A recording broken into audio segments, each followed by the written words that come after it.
नमस्कार मित्रांनो. आज आपण पाठ 1 इतिहास लेखन पाश्चात्य परंपरा या पाठात सुरुवात करत आहोत. या पाठामध्ये तुम्हाला इतिहास लेखनाची जी परंपरा आहे ती कशी आहे, इतिहास लेखन कसं सुरू झालं हे बघायचं. तर बघा, इतिहास लेखन म्हणजे काय? इतिहास लेखनाचा अभ्यास करणे.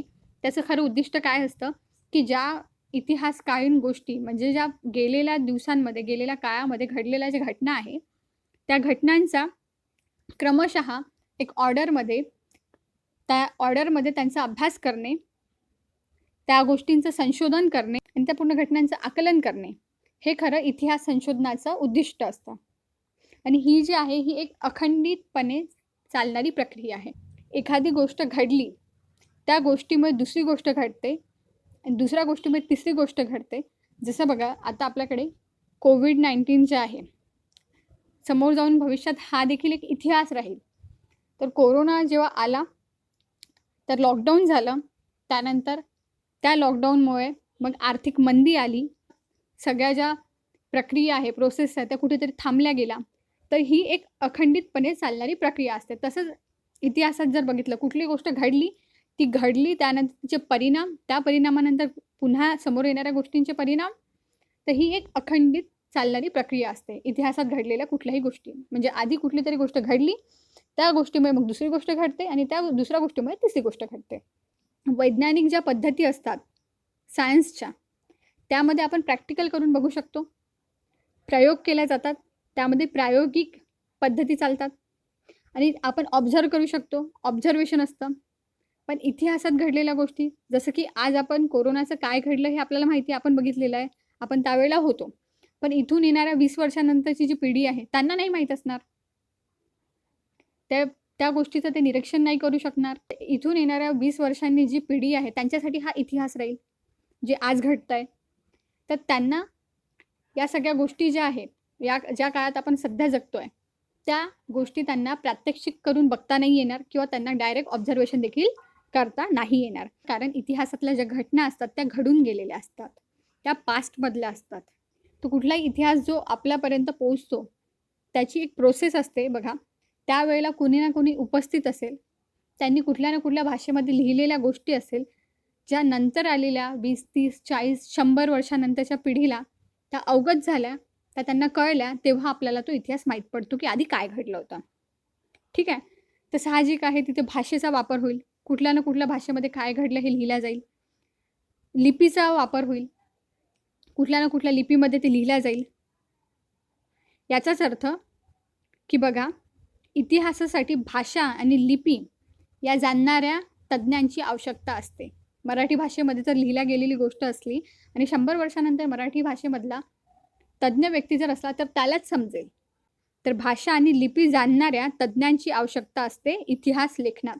त्यात खूपशा गोष्टी असतात बघा, जसं की अक्षरवाटिका म्हणजे अक्षरांचं वळण, लेखकाची भाषाशैली, पुन्हा तो जो वापरला जाणारा कागद आहे, त्या कागद निर्मितीचा काळ, त्यावरून हे ठरवलं जातं की किती वर्ष अगोदर ही गोष्ट घडलेली आहे, किती वर्ष अगोदर ही गोष्ट लिहिल्या गेलेली आहे. जे पुरावे आहेत, जो कागद आहे, जो पुरावे आहे, ज्या मुद्रा मिळतात कधी-कधी, ते या सगळ्या गोष्टी ज्या आहेत त्या अस्सल आहेत की नाही, या सगळ्या गोष्टीची पडताळणी होते. इतिहासाची मांडणी जर बघितली तर सगळ्यात पहिले जी उपलब्ध ऐतिहासिक माहिती आहे, त्या माहितीचा संदर्भ तपासल्या जातात. त्या सगळ्या माहितीचं संकलन होते, त्यावर अभ्यास केला जातो. विविध ज्या अभ्यास पद्धती आहे त्यांचा वापर होतो. जी गोष्ट घडलेली आहे इतिहासात, कशी घडली, काय घडली, त्या रिलेटेड जे योग्य प्रश्न असतात त्या प्रश्नांची पहिले मांडणी केल्या जाते आणि त्या प्रत्येक प्रश्नाचं मग उत्तर शोधल्या जाते की हे असं घडलं तर कसं घडलं असेल, का घडलं असेल. तर त्या प्रश्नांची मांडणी होते आणि मग त्यासाठी उत्तर शोधलं जातं. आणि त्या प्रश्नांच्या आधारे जे मिळालेली उत्तरं असतात त्या आधारे एक संभाव्य परिकल्पना मांडली जाते. म्हणजे बघा की ही एखादी गोष्ट घडलेली आहे, तर सगळ्यात पहिले पुरावे जमा करणे, कुठे घडली, काय घडली, कशी घडली, आणि त्या रिलेटेड मग प्रश्न बनवणे की अशी घडली असेल, हे झालं असेल, ते झालं असेल, असे विविध प्रकारचे प्रश्न. आणि त्या प्रश्नांना मिळालेले जेव्हा उत्तरं आपल्याला मिळतात तर त्या पूर्ण उत्तरांना एक करून एक आपण परिकल्पना करतो की ही या प्रकारे असं असं काही घडलं असेल, जसं CID वाले लोक करतात. ते सगळ्या प्रश्नांची उत्तरं मिळाल्यानंतर लिंक जोडत नेणे, त्याला म्हणते सगळ्या पुराव्याच्या आधारे केलेलं चिकित्सक संशोधन.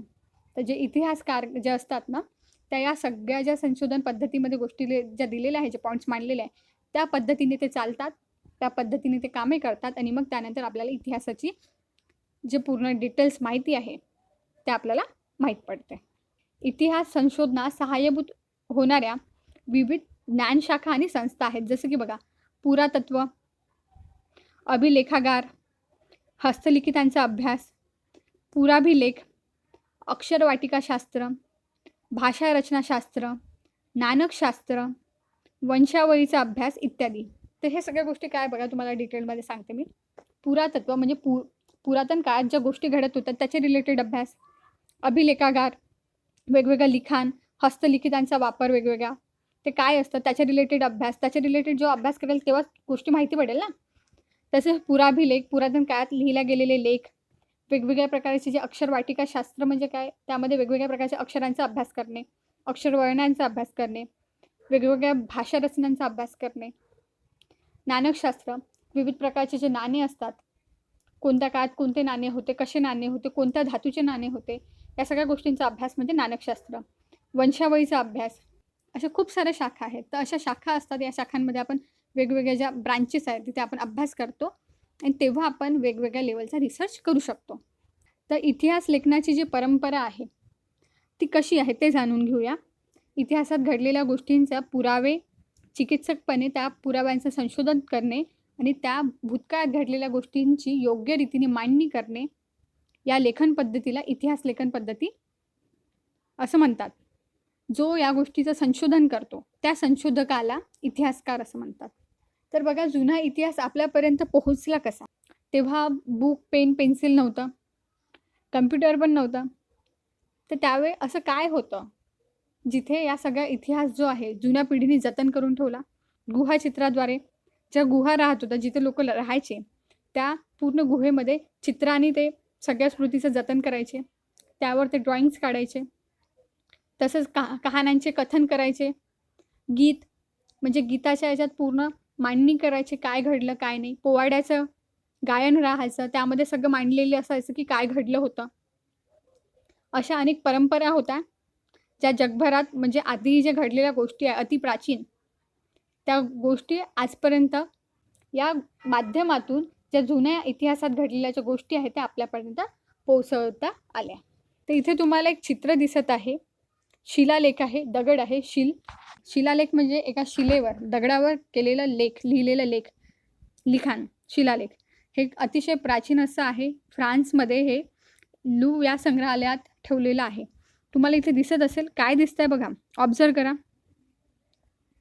सैन्य दिसत आहे, जे गोल गोल जे आहे ते मुंडके आहेत, सैन्य आहे. ही इथे दिलेलं आहे, सैन्याची शिस्तबद्ध रांग. तर अशा प्रकारे प्राचीन काळामध्ये जो इतिहास आहे तो जतन केला जात होता. अशा प्रकारे आपल्या इतिहासाच्या लिखित नोंदी ज्या आहेत त्या आधीच्या आजही पुराव्याच्या स्वरूपात आहे.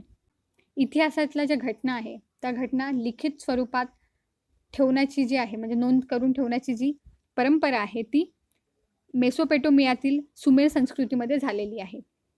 कारण सुमेर राज्यामध्ये जे राजे होऊन गेले त्यांनी जे संघर्ष केलं, त्यांच्या ज्या कहाण्या होत्या त्या काळामध्ये शिलालेखामध्ये जतन करून ठेवलेल्या आहेत.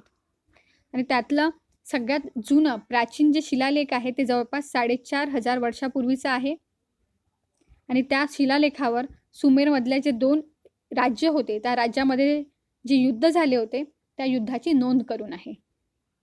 ते शिलालेख देखील फ्रान्समधील जगप्रसिद्ध अशा लूव्र या संग्रहालयात ठेवलेला आहे. जिथे कुठे तुम्हाला असा ब्लू स्टार दिसेल तो महत्त्वाचा पॉईंट आहे, हे तुम्ही लक्षात ठेवा. तर बघा, आधुनिक इतिहास लेखन. तर आधुनिक इतिहास लेखनचे 4 वैशिष्ट्य आहेत प्रमुख. ते कोणते आहे ते बघा. आधीची आधुनिक जी इतिहास लेखनाची जी पद्धती होती ती पद्धती कशी आहे, शास्त्र शुद्ध आहे. ची सुरुवात योग्य प्रश्नांची मांडणी करण्यापासून होते. म्हणजे सगळ्यात पहिले योग्य प्रश्न मांडले जातात, ठीक आहे. ते प्रश्न जे असतात ते मानव केंद्रित असतात. आणि हे जे प्रश्न असतात, ज्या प्रश्नांची मांडणी केली जाते त्या प्रश्नांच्या उत्तरांना पुरावा असतो. त्यामुळे इतिहासाची जी मांडणी होते ती तर्कसुसंगत असते. आणि या प्रकारे मानवजातीने भूतकाळात केलेल्या कृतीच्या आधारे मानवजातीच्या वाटचालीचा वेध इतिहासात घेतला जातो. हिस्ट्री हा जो शब्द आहे हा ग्रीक शब्द आहे आणि हेरोडोट्स एक ग्रीक इतिहासकार होते आणि त्यांचं जे पुस्तक होतं द हिस्ट्रीजतून आलेला हा शब्द आहे हिस्ट्री. आता नेक्स्ट पॉईंट जो आहे तो युरोपमधील वैज्ञानिक दृष्टिकोनाचा विकास आणि इतिहास लेखन आहे. 18वं शतक, 19वं शतक, 20वं शतक असं तुम्ही ऐकलेलं आहे, पण ते नेमकं काय असतं बघा. तर बघा 1701 पासून 1799 हा जो कालखंड असतो 1799 किंवा 1800 पर्यंत, या कालखंडाला 1800 शतक असं म्हणतात. बघा 1801 ते 1900 हा काळ 19व्या शतकाचा होता. 1901 ते 2000 हा काळ 20व्या शतकाचा होता. 1800 शतकचा जो काळ होता त्या काळामध्ये युरोपमध्ये तत्त्वज्ञान आणि विज्ञान या दोन्ही क्षेत्रात चांगली प्रगती झाली होती आणि युरोप आणि अमेरिका या दोन्ही देशामध्ये इतिहास आणि इतिहास लेखन या दोनही विषयावर विचारमंथन केले जायचं. युरोपमध्ये जे विद्यापीठं होती त्या विद्यापीठांमध्ये ईश्वरविषयक चर्चा आणि तत्संबंधीचे तत्त्वज्ञान या विषयांना जास्ती महत्त्व होतं. पण 18व्या शतकाच्या काळानंतर चित्र बदलत गेलं. 1737 मध्ये म्हणजे 18वं शतक 1737, ठीक आहे. तर 1737 मध्ये जर्मनीमध्ये गॉन्टिगेन विद्यापीठाची स्थापना झाली आणि या विद्यापीठात प्रथमच इतिहास या विषयाला स्वतंत्र स्थान प्राप्त झालं. म्हणजे 18व्या शतकामध्ये विद्यापीठामध्ये इतिहास हा विषय अभ्यासासाठी सुरुवात झाली. त्या विद्यापीठानंतर जर्मनीतले इतर जे विद्यापीठ आहे त्या विद्यापीठामध्ये देखील इतिहासाच्या अभ्यासाची सुरुवात झाली. तर इतिहास लेखनात ज्यांचा खरा वाटा होता, जे महत्त्वाचे इतिहासकार होऊन गेले, विचारवंत होऊन गेले, त्यांच्याबद्दल आता आपण माहिती घेऊया. सगळ्यात पहिले रेने देकार्ते 1596 ते 1650 म्हणजे 16व्या शतकातील रेने देकार्ते यांचं कार्य बघू. बघा तर बघा इतिहास लेखनामध्ये ज्या वेगवेगळ्या साधनांचा वापर केला जातो त्यातील कागद एक महत्त्वाचा आहे. तर रेने देकार्तेंनी सांगितलं की कागदांची विश्वासार्हता तपासून घेणे आवश्यक असतं. म्हणजे त्यांनी हे म्हटलं की जो कागद आहे तो कागद कोणत्या वर्षातला आहे या गोष्टीवरून आपण घटनेचा कालखंड ठरवू शकतो. हे कोणी सांगितलं? रेने देकार्तेंनी सांगितलं. ते कोण होते? ते एक फ्रेंच तत्त्वज्ञ होते, रेने देकार्ते. म्हणजे सगळ्यात पहिले कोण आलं? रेने देकार्ते आले. त्यांनी हे सांगितलं की जो कागद असतो पुराव्याचा, त्या कागदावरून आपण त्या कागदाची तपासणी केली तर त्यावरून आपण कालखंड लक्षात घेऊ शकतो. आणि ही बाब त्यांनी मांडली आणि ते फ्रेंच होते. ऑलमोस्ट एक गोष्ट लक्षात ठेवायची आपल्याला, या पाठात जेवढेही विचारवंत आहेत ते सगळे फ्रेंच आहेत. ऑलमोस्ट लोक जे आहेत ते फ्रेंच आहेत, ठीक आहे. त्यांचं पुस्तक कोणतं होतं? दी कोर्स ऑन द मेथड. आणि या ग्रंथामध्ये त्यांनी हा जो नियम आहे तो त्यांनी मांडलेला आहे. त्यांचा नियम काय होता बघा. एखादी गोष्ट सत्य आहे असे निसंशयरित्या प्रस्थापित होत नाही तोपर्यंत तिचा स्वीकार कदापि करू नये. म्हणजे बघा एखादी गोष्ट खरी आहे की खोटी आहे ही कुठलाही संशय न येता जोपर्यंत माहीत पडत नाही तोपर्यंत त्या गोष्टीचा स्वीकार करू नका. जोपर्यंत ठोस पुरावे मिळत नाही तोपर्यंत त्या गोष्टीला इतिहासात आणू नका. हे रेने देकार्तेंनी सांगितलं आहे. रेने देकार्तेचा तुम्हाला इथे पिक्चर पाहायला मिळेल, ते फोटो दिलेला आहे रेने देकार्तेचा. त्यानंतर 1700च्या काळामध्ये व्हॉल्टेअर हे नवीन इतिहासकार आले. व्हॉल्टेअरचं जे मूळ नाव होतं ते फ्रान्सो मरी अरुए हे होतं. ते देखील एक फ्रेंच इतिहासकार होते. त्यांनी इतिहास काळात ज्या महत्त्वाच्या गोष्टींवर भर दिला त्यामध्ये वस्तुनिष्ठ सत्य, घटनांचा कालक्रम, पुन्हा तत्कालीन समाजाच्या परंपरा, व्यापार, आर्थिकदृष्ट्या आर्थिक व्यवस्था, शेती ह्या सगळ्या गोष्टींचा विचार करून त्यांनी इतिहासाची मांडणी केलेली आहे. मानवी जीवनाचा सर्वांगीण विचार व्हायला हवा हे त्यांचे विचार होते. व्हॉल्टेअर होते या इतिहासकारालाच इतिहास लेखनाचा जनक असं म्हणलं जातं. व्हॉल्टेअर हे आधुनिक इतिहास लेखनाचे जनक आहे. महत्त्वाचं आहे, लक्षात ठेवा. त्यानंतर एक नवीन इतिहासकार आले त्यांचं नाव आहे जॉर्ज विल्यम फ्रेडरिक हेगेल. बघा, रेने डेकार्ते आणि वॉल्टेअर हे दोन्ही फ्रेंच तत्त्वज्ञानी होते, फ्रेंच इतिहासकार होते. त्यानंतर जॉर्ज जे आहेत, जॉर्जवरून लक्षात ठेवायचं, जॉर्ज कुठले आहेत? जर्मनचे आहेत. जॉर्ज जर्मन, ठीक आहे. तर जॉर्ज विल्यम फ्रेडरिक हेगेल जे आहे हे जर्मन इतिहासकार होते. त्यांनी वास्तव तर्कशुद्ध पद्धती मांडली आहे आणि इतिहासातील जो घटनाक्रम आहे त्याच्या प्रगतीनुसार तो टप्प्यानुसार मांडणे गरजेचं आहे हे त्यांनी सांगितलेलं आहे. एखादी जी घटना असते ती पुराव्यानुसार बदलत जाते, हे स्वाभाविक असते, हे देखील त्यांनी सांगितलेलं आहे.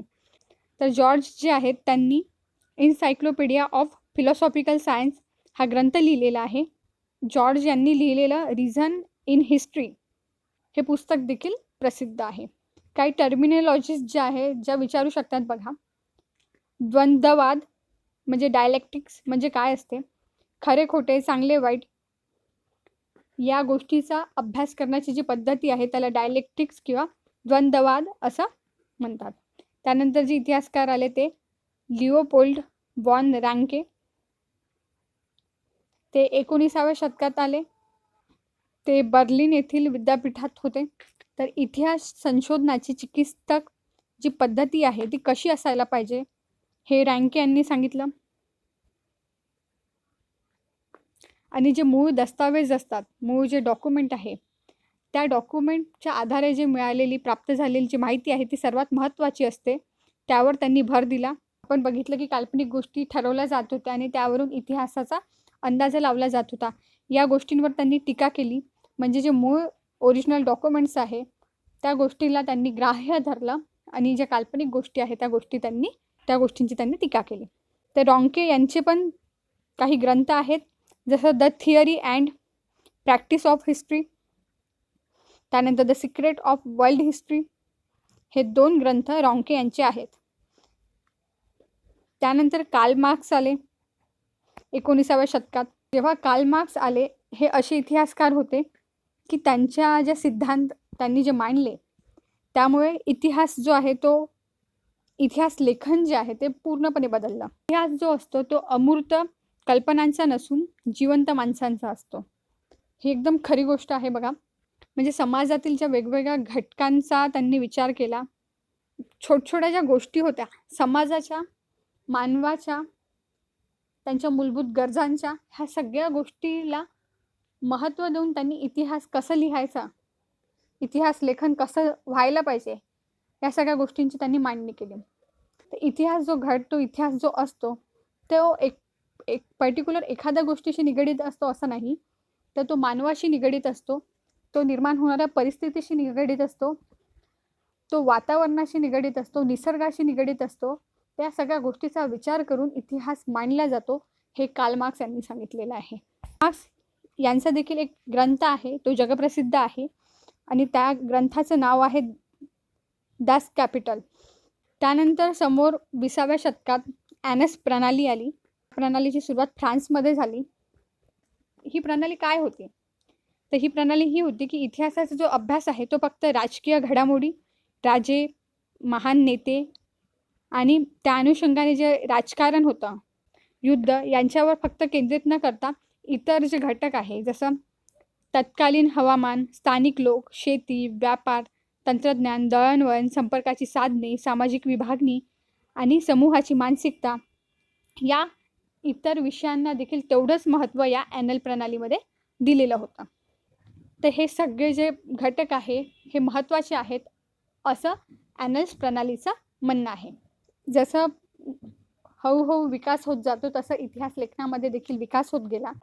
मग स्त्रीवादी इतिहास लेखन आलं, ज्यामध्ये सीमा द बोहा या फ्रेंच विदुषीने स्त्रीवादाची मूलभूत भूमिका सिद्ध केली.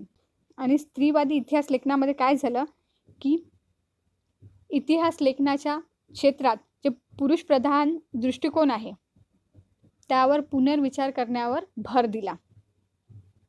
स्त्रियांच्या आयुष्यात येणारे ज्या गोष्टी आहेत, निगडित नोकरी, रोजगार, ट्रेड युनियन, त्यांच्यासाठी काम करणाऱ्या संस्था, स्त्रियांचं कौटुंबिक आयुष्य यासारख्या विविध पैलूंचा त्यावर सविस्तर विचार करण्यात आले, त्यावर संशोधन करण्यात आलं. आणि समोर 1990 नंतर हा खूप जुना काळ नाही आहे, 30 वर्ष अगोदरच्या गोष्टी मांडलेल्या आहे. तर समोर 1990 नंतर स्त्री हा एक स्वतंत्र सामाजिक वर्ग म्हणून इतिहास लिहिण्यावर भर दिला जात आहे. चित्रात आपण मायकेल फुको यांना बघत आहोत. 1984 पर्यंतचा यांचा कालखंड दिलेला आहे.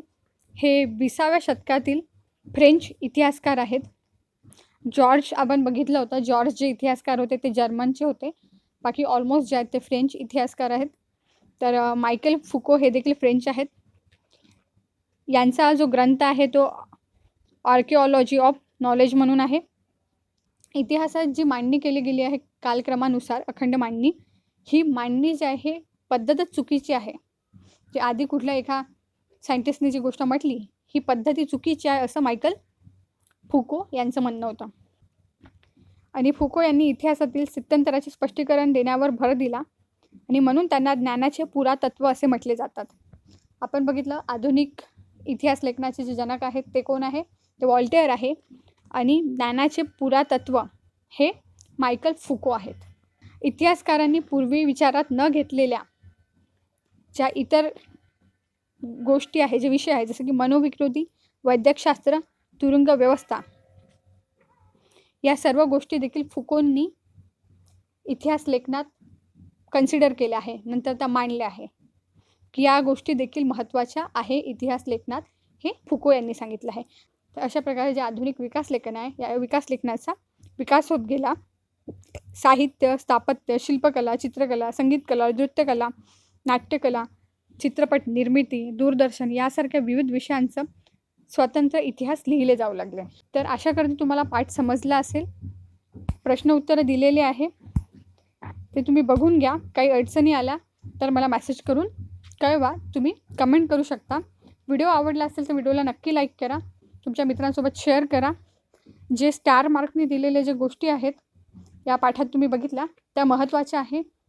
आणि जो तुम्हाला स्वाध्याय दिलेला असतो हा पूर्ण स्वाध्याय तुम्हाला करणे आहे. जसं दिलेलं आहे ते पहा, ॲनल्स प्रणाली काय असते आपण बघितलं. ते स्वाध्यायामध्ये दिलेले जे प्रश्न असतात ते महत्त्वाचे असतात, ते करून ठेवा. पेपरमध्ये तेच येतात जनरली. ठीक आहे, झटपट अभ्यासाला लागा. चला, all the best. Bye. Thank you.